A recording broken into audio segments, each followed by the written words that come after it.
Ya, di era ekonomi sulit seperti ini, banyak orang yang menggunakan clickbait tanpa bertanggung jawab, bahkan semi menipu gitu ya. Mungkin orangnya tidak berniat seperti itu, tapi ujungnya atau dampaknya itu sangat parah bagi para korban-korban yang terlanjur terkena jurus genjutsu clickbait dari para content creator atau fake-fake guru. Ya, nasib jadi orang baik yang terlalu lugu gitu ya. Terlalu lugu atau terlalu sensor. Ya, video kali ini kita akan membahas tentang algoritma hidup, yaitu adalah tema terbaru dari channel yang ganti-ganti tema ini. Ketiga kali saya ganti tema ya, dan ini ada tema yang sebenarnya kembali ke tema pertama, cuma penggabungan dari tema yang kedua. Apakah algoritma hidup seruat algoritma sosial media, YouTube, TikTok, IG, bahkan toko online Shopee? Apakah supaya kita dapat menghasilkan uang harus FYP dulu, joget-joget cantik padahal mukanya nggak cantik, joget-joget seksi padahal badannya nggak bagus? Wah, ini privilege bagi kaum yang good looking gitu. Let's check it. Algoritma kehidupan. Halo teman leha-leha profesional, hari ini kita akan belajar bermanfaat sambil guyonan dan rebahan. Kalau di video sebelumnya saya sudah membahas tentang 5 aspek nama kehidupan, hari ini kita akan membahas bagaimana caranya kita bisa meningkatkan taraf kehidupan kita sehingga Tuhan dapat melancarkan rezeki dan kebahagiaan di hidup kita masing-masing. Di sekeliling kita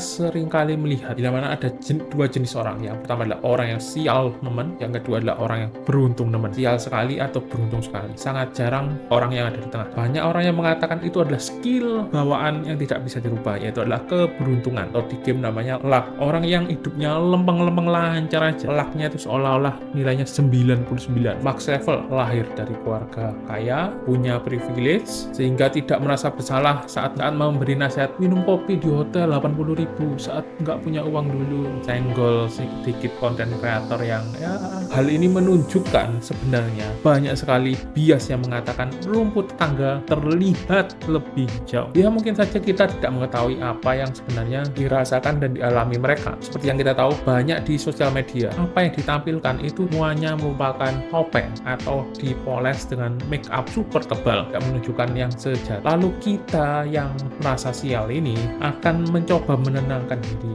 dengan mencari beberapa alasan. Ada yang mengatakan ini karma di masa lalu, bagi yang percaya karma atau reinkarnasi. Ada yang mengatakan oh ini adalah cobaan dari Tuhan, nanti akan ada hadiah besar di dunia ataupun di surga. Lalu ada yang mengatakan oh kamu yang males, kamu yang kurang usaha, habiskan jatah gagalmu. Kayak ngomongnya gampang banget, kayak habiskan jatah kartu kreditmu gitu ya. Apalagi ditambah fenomena flexing ya, bisa saja flexing artis, flexing orang kaya, atau bahkan flexing pejabat yang terduga ya gitulah, agak core gitu ya, hardcore gitu. Kok ada beberapa orang yang kelihatannya ke luar negeri terus, beli barang mewah terus, makan mewah terus, kok kayaknya saldonya unlimited, ngiri mode on gitu ya. Lalu kita terkadang juga terlihat ya agak kejam, kurang ajar gitu ya. Kalau ada orang yang ketipu miliaran, apalagi masih muda, kita mikir muda-muda kok punya uang miliaran, terus kita bilangnya sugi-sugi kok bego kan. Ya banyak dari kita yang tertawa di atas penderitaan orang lain, yaitu sebenarnya untuk menenangkan keadaan kita atau hati kita yang merasa kita ini juga sial gitu. Kalau ada orang lain yang lebih sial dari kita merasa terhibur. Apa yang sebenarnya dicari oleh orang-orang dalam algoritma kehidupan? Ada yang mencari kesuksesan, ada yang mencari kekayaan, ada yang mencari kehormatan, ada yang mencari kebijaksanaan, kekuasaan, cinta, dan kebahagiaan sejati, serta menghindari kegagalan dan penderitaan, alias ora gelem susah. Seringkali kita akan berpikir apa yang kita pikirkan, kita akan bahagia dengan memiliki suatu hal tersebut. Setelah kita memilikinya, biasanya itu tidak sesuai dengan ekspektasi kita. Kita pikir kita akan mendapatkan penambahan kebahagiaan misalnya sekitar 100 poin, ternyata cuma 30-20 poin aja.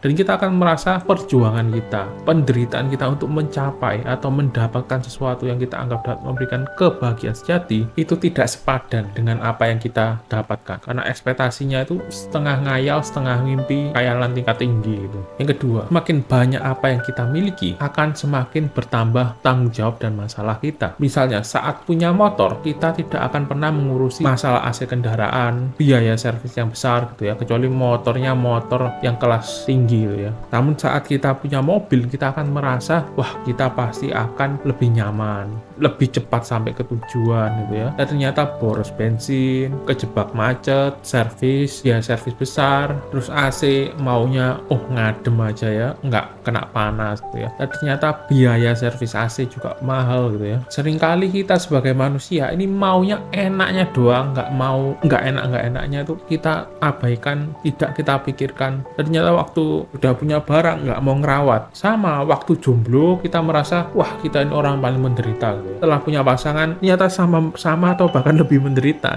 Tidak punya anak merasa menderita, punya anak juga merasa lebih menderita lah. Tanggung jawab dan penderitaan atau masalah pada tiap-tiap tahapan kehidupan itu memiliki masalahnya masing-masing. Nah, salah satu kata kunci yang akan saya tekankan di sini adalah kebahagiaan atau keadaan yang ideal dan sempurna. Seringkali kita sebagai manusia kita mencari yang namanya kesempurnaan. Padahal kesempurnaan atau hal yang ideal itu merupakan ilusi yang hampir tidak mungkin kita capai, tidak mungkin terwujud, ataupun meskipun terwujud itu sifatnya itu sementara gitu ya. Lalu kembali lagi, bila mana kita sudah mengetahui bila mana kebahagiaan yang sejati itu merupakan hal yang semu, maka kita harus patut bersyukur dengan keadaan kita dan jangan menunggu kesempatan emas datang kepada kita, tapi kita yang harus bergerak. Kita harus melakukan sesuatu untuk mendekatkan kita kepada sumber rezeki. Meskipun kita mengetahui bila mana rezeki datangnya dari Tuhan, tapi Tuhan perlu usaha kita supaya keran-keran rezeki itu dapat mengalir tepat kepada kita. Ayo jadi orang jangan malas, harus berguna menyelesaikan masalah orang di sekitar kita. Berikan value yang dapat kita berikan, belajar untuk bekerja dan berbisnis. Tidak ada uang gratis kecuali Anda menjadi afiliator atau penipu online. Untuk rezeki saya ibaratkan bila mana teman ada jomblo, bila mana teman cuma ngegame terus di kamar dan tidak pernah ketemu cewek non virtual, maka teman kemungkinan untuk mendapatkan cewek akan sangat kecil. Sama seperti rezeki, bila mana kita berusaha bekerja atau berjualan atau melakukan sesuatu yang dapat berhubungan dengan jual beli antara jasa ataupun produk, atau misalnya buat konten seperti ini untuk mendapatkan link, untuk mendapatkan reputasi, branding dan sebagainya, lakukan dengan baik-baik, belajar terus, berkembang terus, maka percayalah masalah rezeki sudah ada yang ngatur, tergantung seberapa usaha kita untuk mendekatkan diri kita. Ibaratnya rezekinya di sini, kita harus berjalan menuju rezeki ini. Nah, kalau kita yang di sini kita mengharap rezeki ini kayak vampir lompat-lompat ke sini, ya itu cuma ada di clickbait